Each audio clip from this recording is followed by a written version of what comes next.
Jesus não está na igreja da atualidade.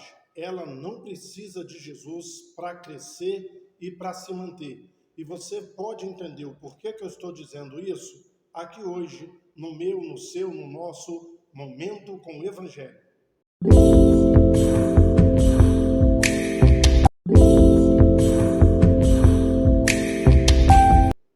Bom, meu amado, bom, minha amada, infelizmente, mais um engano, mais um erro que foi ensinado aí. Apocalipse 3:20. Eis que estou à porta e bato. Se alguém ouvir a minha voz e abrir a porta, entrarei em sua casa, cearei com ele e ele comigo. Ao longo de muitas décadas, de alguns séculos, esse texto está sendo usado com quem ainda não aceitou a Jesus ou com quem está desviado. Então a pessoa não veio para a igreja, não aceitou Jesus, a pessoa é do mundo, Jesus estaria batendo na porta do coração dele. Ou aquele que já esteve na igreja e hoje está desviado. Então Jesus bate na porta. Por que eu digo que é engano? Preste atenção. A carta é para a igreja. As 7 igrejas do Apocalipse, Jesus manda uma carta e essa carta tinha que ser lida nas igrejas, nas 7 igrejas, da Ásia Menor, hoje a região da Turquia. Essa carta não foi mandada para quem estava no mundo, essa carta não foi mandada para quem estava desviado, é uma carta para a igreja. E conquanto cada pessoa interpreta o Apocalipse de uma forma diferente, eu respeito todas as formas, é consenso entre a maioria dos cristãos que essas cartas foram enviadas para a igreja naqueles dias, no século I, e que essa era a realidade lá, daquelas igrejas no século I. Mas essas igrejas, essas cartas, representam várias outras coisas. Uma delas, cada igreja representa uma época geral da igreja na Terra. Éfeso, todas as igrejas do século I. Esmirna, as igrejas do ano 101 a 312.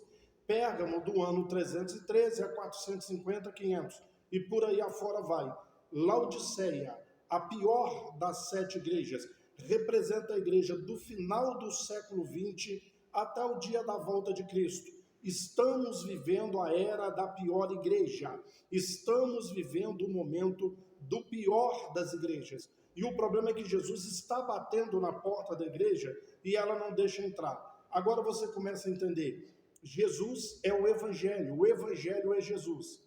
A palavra Evangelho, no grego em que foi escrito o Novo Testamento, é Euangélio, boas novas, boas notícias. Então o que é a boa nova? O que é a boa notícia? Na cidade de Belém nasceu Salvador. Na cidade de Belém nasceu aquele que é o Emanuel, o Deus conosco. Essa é a boa nova, essa é a boa notícia. Esse é o Euangélio, o Evangelho, ok? Se não, vejamos o Evangelho segundo Mateus, Evangelho segundo Marcos, Evangelho segundo Lucas, Evangelho segundo João. Ou Jesus segundo Mateus, Jesus segundo Marcos, Jesus segundo Lucas, Jesus segundo João. Jesus é o Evangelho é Jesus. E sabe quem está de fora da igreja? O Evangelho. Jesus está do lado de fora. A igreja não precisa de Jesus, ela não precisa do Evangelho, ok? A igreja não precisa nada disso. Como que as igrejas crescem hoje? Como que as igrejas se mantêm? E o que eu vou falar agora não teria o menor problema se fizessem essas coisas, mas o Evangelho estivesse lá dentro. Se tivessem essas coisas mais o Evangelho, ótimo, sem problema. O problema é que tem essas coisas, é aquilo que eu digo, 99% das denominações não pregam o Evangelho de Cristo.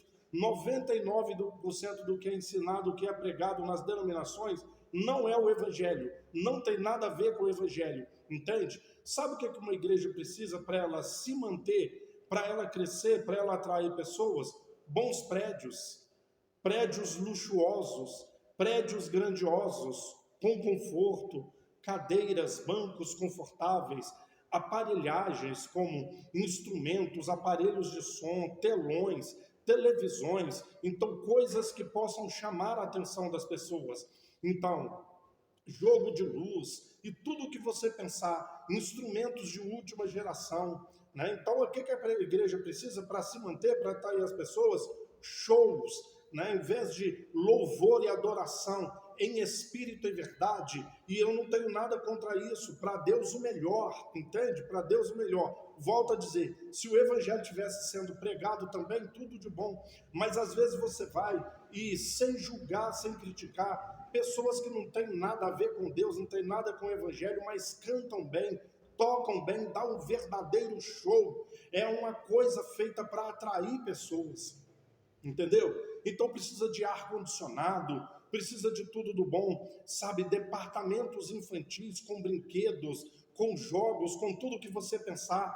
A igreja hoje precisa de coreografia, de dança, de teatro, eventos que atraem a atenção das pessoas. As igrejas promovem eventos o tempo todo, tudo para atrair e para manter as pessoas, entende? Então pregações de prosperidade, pregações que as pessoas querem ouvir, entendeu? O que a igreja precisa hoje? De pastores de renome, cantores de renome, isso aí é que atrai as pessoas e mantém as pessoas. Precisa de profecia, de revelação, de pregações que enchem o coração, precisa de momentos em que a pessoa vá sentir a presença de Deus, sabe? Então, muitas coisas, muitos cultos, muitas coisas praticadas dentro da igreja não tem absolutamente nada a ver com o evangelho. O problema é que os líderes sabem disso. Essas coisas que campanhas, entende? Votos, festividades, cerimônias, nada a ver com o evangelho de Cristo.